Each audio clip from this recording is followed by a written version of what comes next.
মুরগির মাংস। আজকে মুরগির মাংস রান্না হবে, শুধু একটু ঝোল ঝোল করে।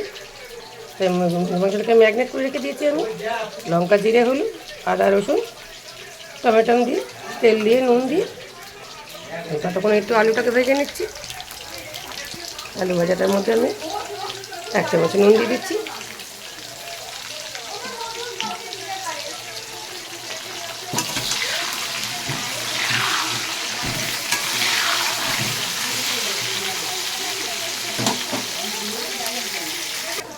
আলুটা হালকা করে ভাজা হয়ে গেছে, দিয়ে দিচ্ছি আমি 2খানা মিডিয়াম সাইজের পেঁয়াজ স্লাইস করে কেটে।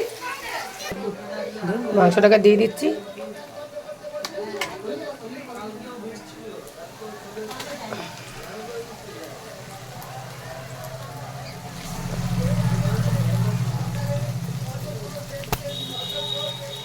চালু করবি, আমি শুধু ওই কষাবো। আবার যেরকম বন্ধ করছিস সেরকমই আবার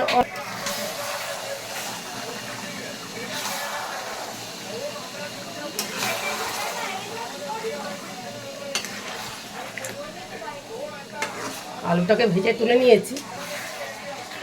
ভুল হয়ে গেছিলো ওইখানটায়, যে পেঁয়াজটা আগে দিয়ে দিলাম আলুর মধ্যে।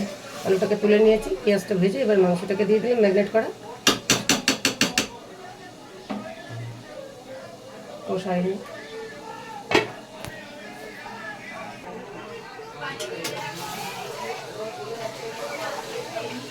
হাই, আমি নীলিমা কিচেনের নীলিমা। বন্ধুদের আগে তো কোনোদিন মুখ দেখাইনি, আজ দেখাচ্ছি। আমার রান্না দেখে যদি ভালো লাগে তাহলে একটা লাইক, কমেন্ট, শেয়ার করে দেবেন, তাতেই আমি খুব খুশি হব।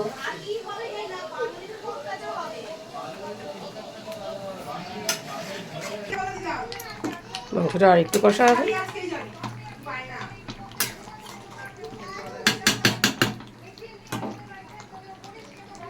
মাংসটা কষানো হয়ে গেছে, দিয়ে দিচ্ছি আলু কটাকে।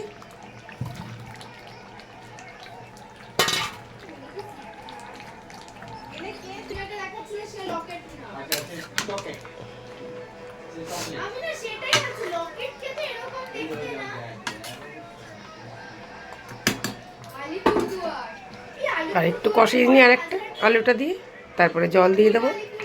মাংসটা কষানো হয়ে গেছে, দিয়ে দিচ্ছি আমি ফোটানো জল। বেশি জল দেবো না, কড়াইটায় জায়গা নেই আর। মাংসটা হয়ে গেছে, আমি নামিয়ে দেবো বলতে শুধু গ্যাসটাকেই বন্ধ করে দেবো। কড়াইয়ের মধ্যেই রেখে দিলাম, শুধু গ্যাসটাকে বন্ধ করে দিচ্ছি।